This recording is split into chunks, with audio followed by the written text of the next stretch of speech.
नमस्कार दोस्तों, आप सभी का स्वागत करते हैं आपके अपने चैनल SK स्टोरी स्टूडियो पर। आप इस चैनल पर motivational story, Buddha story, Krishna वाणी जैसी वीडियो दिखने के लिए आप हमारे चैनल को सब्सक्राइब जरूर कर ले ताकि आने वाले नए वीडियो आपको मिलते रहे। श्री कृष्ण कहते हैं, महाभारत के कई ऐसे प्रसंग हैं जिनमें सुखी जीवन के सूत्र बताए गए हैं। अगर इन सूत्रों को जीवन में उतार लिया जाए तो हम कई समस्याओं से बच सकते हैं।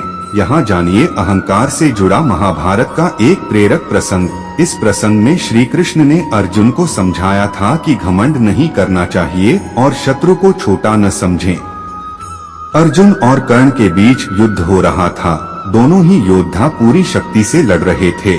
अर्जुन के बाण के कर्ण के रथ पर लगते तो उसका रथा 20 से 25 हाथ पीछे खिसक जाता था, जबकि कर्ण के प्रहारों से अर्जुन का रथ थोड़ा सा ही पीछे खिसकता था। जब कर्ण का बाण अर्जुन के रथ पर लगता तो श्री कृष्ण उसकी प्रशंसा कर रहे थे, लेकिन अर्जुन के प्रहारों पर वे चुप रहते। श्री कृष्ण के मुख से कर्ण की प्रशंसा सुनकर अर्जुन से रहा नहीं गया।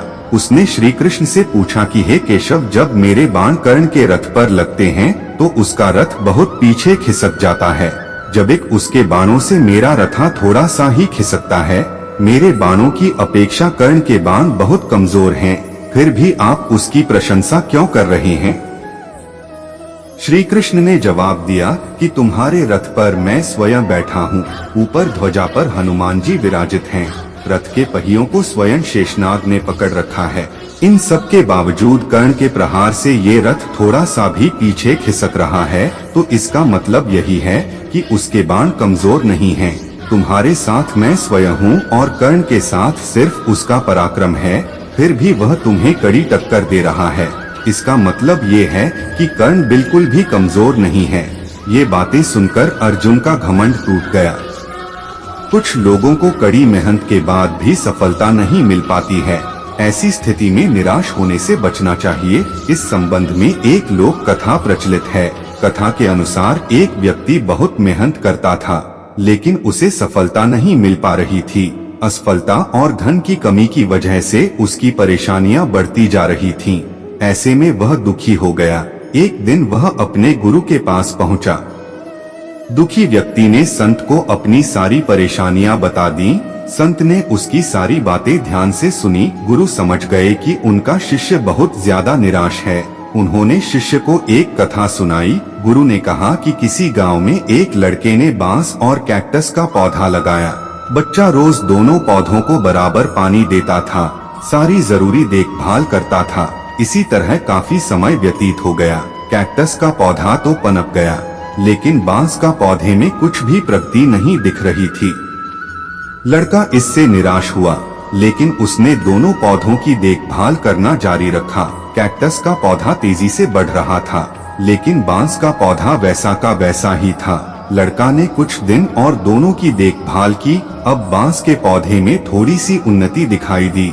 लड़का खुश हो गया। इसी तरह कुछ और दिन निकल गए।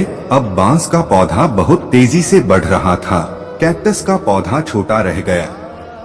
संत ने शिष्य से कहा कि इस कथा की सीख यह है कि बांस का पौधा पहले अपनी जड़ें मजबूत कर रहा था, इसीलिए उसकी शुरुआत बहुत धीरे धीरे हुई। लड़का इससे निराश नहीं हुआ और उसने देखभाल जारी रखी। जब उसकी जड़ें मजबूत हो गईं, तो वह तेजी से बढ़ने लगा। ठीक इसी तरह हमारे साथ भी होता है।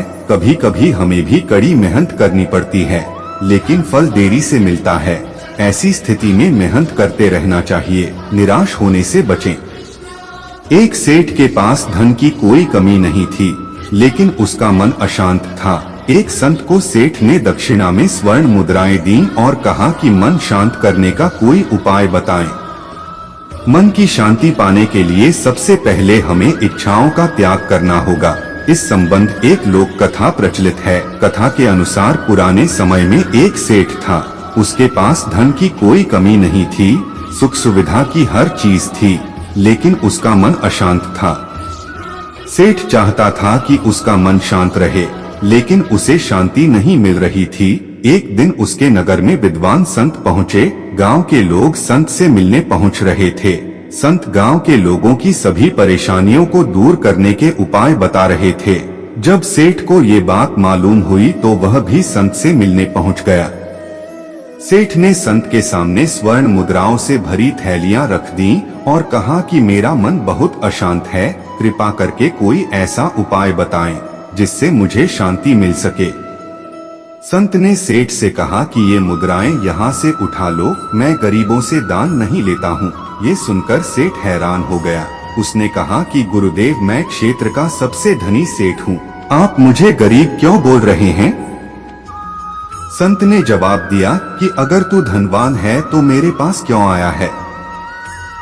सेठ ने कहा कि महाराज, आपका आशीर्वाद मिल जाएगा तो मैं आसपास से सभी क्षेत्रों का सबसे धनी इंसान बन जाऊंगा और मेरे मन को शांति मिल जाएगी। संत ने कहा कि सेठ जी, तुम्हारी इन इच्छाओं का कोई अंत नहीं है। अभी क्षेत्र का सबसे अमीर इंसान बनना है, फिर बाद में देश का सबसे अमीर सेठ बनना चाहोगे। ऐसे में तुम खुद को गरीबों से अलग क्यों मानते हो?